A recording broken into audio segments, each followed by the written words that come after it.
인생침해 범죄는 일단 국민 일상과 경제 상황에 직접적인 영향을 미치는 범죄여서 실증적인 연구를 우리 연구원에서 좀 해서 효과적인 대응정책 수립을 하기 위한 어떤 백업을 좀 하자, 기초자료 제공을 하자, 그래서 기획된 과제입니다.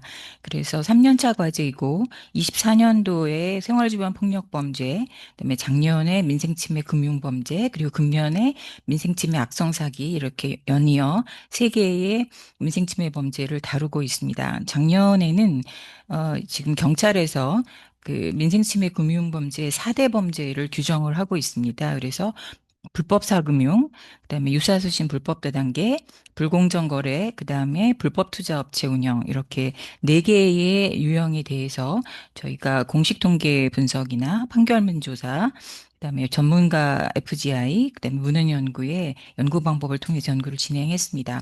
판결문 조사는 705건에 대한 조사를 실시했고요. 전문가 조사는 수사기관이나 금감이나 등등 한 20인 정도를 대상으로 FGI를 진행했습니다. 연구 결과 말씀드리겠습니다.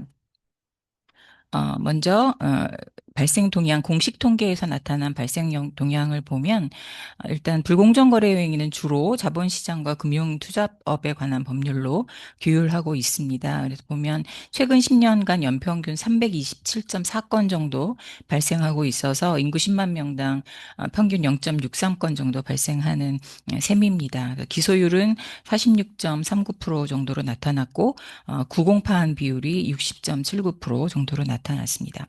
그다음에 방문 판매 등에 관한 법률, 이거는 불법 다단계를 규율한 법률인데요. 최근 10년간 연평균 한 130.9건 정도 발생을 한 것으로 나타났고 경찰이 기소 의견으로 통치한 비율이 76.7% 정도가 됩니다. 그리고 대부업법 같은 경우는 불법 사금융 규율하는 법입니다. 최근 10년간 연평균 1224.4건, 인구 10만 명당 2.37건 발생을 해서 금년도 연구한 그 범죄 유형 중에서 가장 많이 발생을 하고 있습니다. 기소 비율이 42.36%이고 여기는 구공파한보다는 구약식 비율이 높아서 72.54% 정도로 나타났습니다. 마지막 유사수신 행위 규제에 관한 법률의 경우에는 연평균 한 800건 정도 발생하고 인구 10만 명당 1.58건 발생을 하고 기소율이 한 38% 정도, 구공판 비율이 78% 정도로 나타나서 좀 이따 말씀드리겠습니다만 전반적으로 민생침해 금융범죄가 이 구공판 비율이 다른 일반적인 범죄에 비해서 높은 편이고요. 이제 그런 이유가 이제 피해자 수가 굉장히 많고 피해 금액이 저희도 연구하면서 깜짝 놀랐는데 규모가 굉장히 큽니다. 그러다 보니까 구공판으로 많이 가게 되는 그런 비율들을 보이고 있습니다. 그다음에 판결문 조사 분석 결과를 말씀드리겠습니다. 일단 범죄 유형별로 말씀을 드릴 건데요. 먼저 불공정 거래 행위입니다. 아, 이, 주로 불공정 거래 행위는 비상장 주식에 대해서 투자를 유도하는 그런 행위들이 거의 대부분입니다. 그래서 경합 범위 상당히 많이 있고 절반 이상이 되고요. 주로 뭐 자본시장법이나 특경법이 경합으로 되는 그 법률로 죄명으로 나타나고 있고 유기징역 비율이 83.8% 정도나 됩니다. 그런데 평균 징역형은 뭐 33개월 정도가 되는데 이것에 대해서 처벌이 너무 약하다는 의견이 전문가에서도 굉장히 많이 나왔습니다. 이제 그렇게 얘기하는 이유가 공범이 있는 사건이 52.5%이고 공범 수가 두 명이 제일 많긴 합니다만 여섯 명 이상, 즉 조직적인 범죄 형태로 진행되는 경우가 꽤 많이 있다는 것이고요. 피해자 수가 평균 454.6명입니다. 그리고 피해 금액이 175억 원입니다. 제가 연구원에서 연구한 것 중에 가장 피해 금액이 큰 범죄 유형이었습니다. 그리고 피해자 대부분이 일반 투자자였고 불특정 투자자는 좀 적어요. 그다음에 리딩방 회원이 한 6.1% 정도가 돼서 피해 규모가 워낙 크다 보니까 유기징역 비율은 높은 것으로 나타나고 있고요. 그다음에 불법 다단계도 비슷합니다. 불법 다단계는 대부분 무등록 다단계 행위가 많이 있습니다. 그리고 뭐 사행정 확작 행위라든가 불법 거래 유도 행위 이런 것들이 주를 이루게 되는데요. 경합 비율이 한 53% 정도가 됩니다. 그래서 동종경합은 당연히 사기가 많은데 이종경합은 건강기능식품법이 상당히 많이 있습니다. 이유는 불법 다단계에서 판매하는 그 물건 자체가 건강식품이 상당히 많이 있기 때문에 이 법이 이종경합으로 많이 나타나고 있고 징역형 비율은 79.5%로 나타나 있습니다. 공범 비율도 꽤 높아서 75% 정도가 되고 피고인들이 굉장히 위계적인 조직 구조형인 경우가 상당히 많았습니다. 당연히 이 피라미드식 불법 다단계이기 때문에 그런 현상이 나타나고 있습니다. 다음 페이지입니다. 피해자는 평균 1,050명이고요.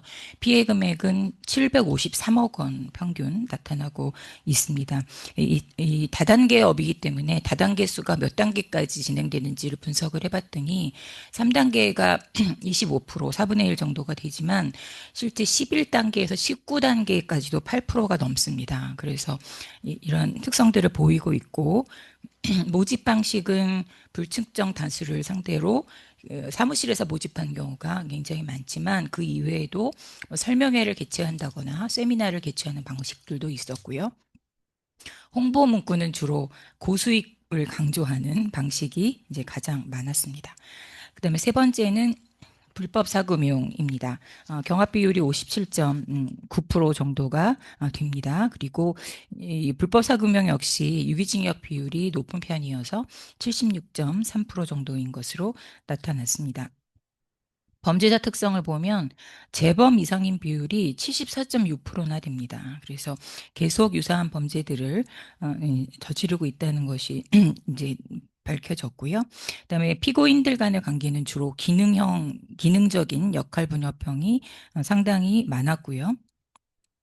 그리고 광고를 어떤 형식으로 해서 불법 사금융 이 범죄에 그 피해를 입게 되는가를 봤더니 인터넷 대출 광고가 가장 많은 것으로 나타났고 대부분의 경우에는 대부업 등록을 하지 않고 영업을 하는 경우가 많았고 총 대부 금액은 약 15억 정도 되는 것으로 나타났고 약정 이자를 어느 정도 제시하는 걸 봤더니 318% 정도로 이자를 지급하겠다 이렇게 광고를 하고 있고요. 최소는 8.9%였지만 최대는 3,476% 정도 이율 지급한다 이런 사례도 있었습니다.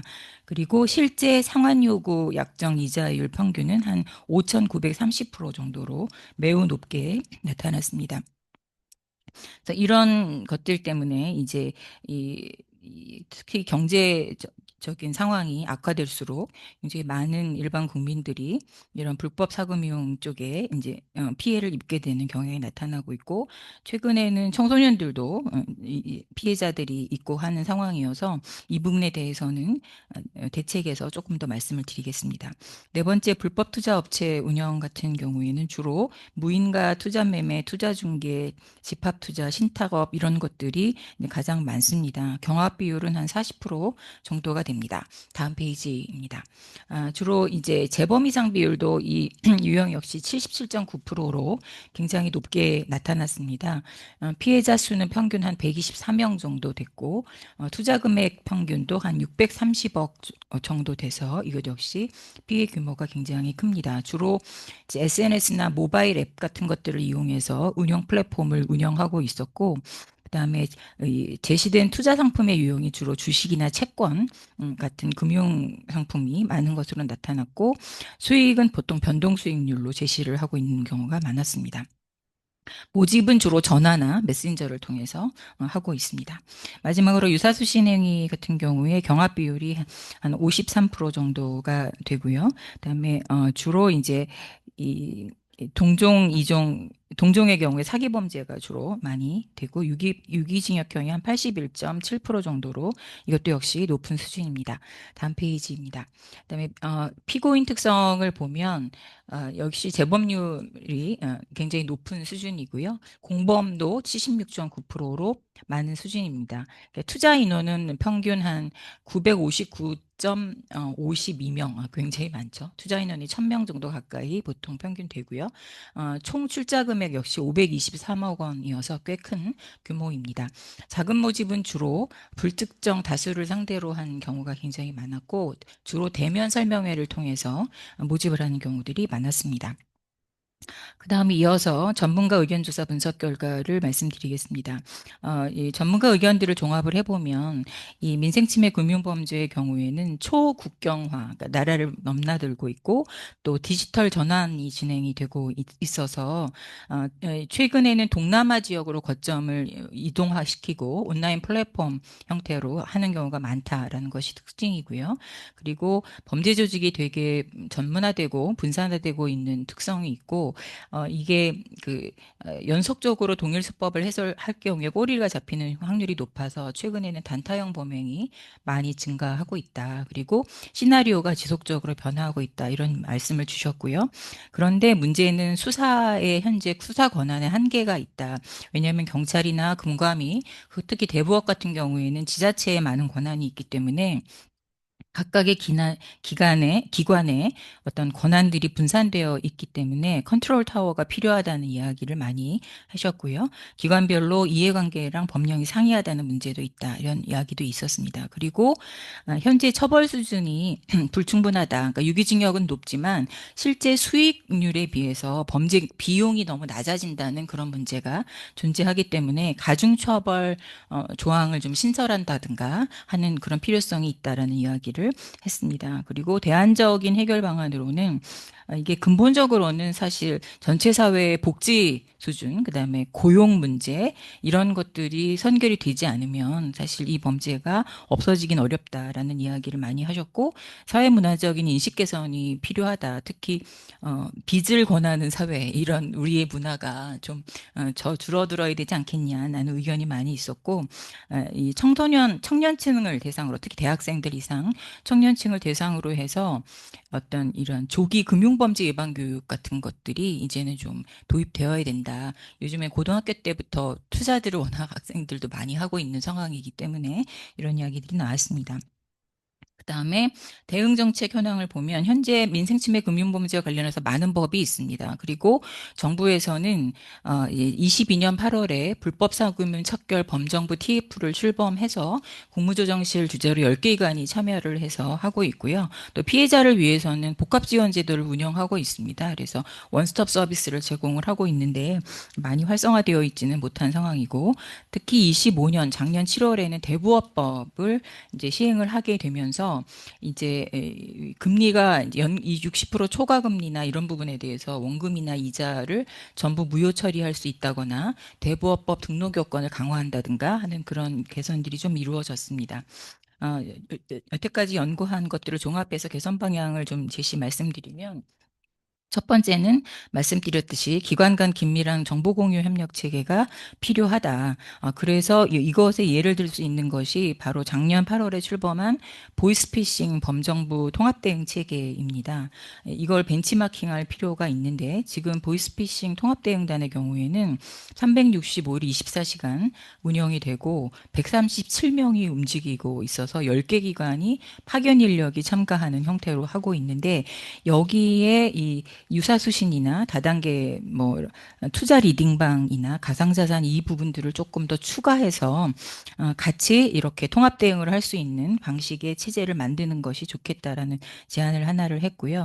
그다음에 두 번째는 이것을 하기 위해서는 정보 공유를 할 수 있는 법적 근거가 명시되어야 된다는 점, 그리고 실시간으로 민생침해 금융범죄 정보 공유를 할 수 있는 시스템이 구축되어야 된다는 거, 그다음에 중국이나 베트남 등의 국가 국가와 금융범죄 정보 교환과 관련된 어떤 MOU 확대가 필요하다는 점, 그런 걸 제안했습니다. 두 번째는 국가적인 컨트롤 타워가 필요하다라는 점인데요. 지금 가장 많이 나오는 얘기는 금융당국은 전문성은 있는데 권한이 없고 수사기관은 전문성이 없다. 이런 이야기들이 가장 많이 나오고 있습니다. 그래서 컨트롤 타워가 하나 좀 정해져서 어떤 정책 총괄을 하고 예방 교육도 여기에서 활성화하는 그런 필요성이 있다는 제안을 말씀드렸고요. 그다음에 처벌 역량 강화 부분에 있어서는 가중처벌 조항을 좀 신설하는 것, 예를 들어서 조직적이고 반복적 범행이라든가 다수 피해자, 거액 피해 이런 경우에 조금 신설하는 게 어떤가 하는 부분들을 제안했습니다.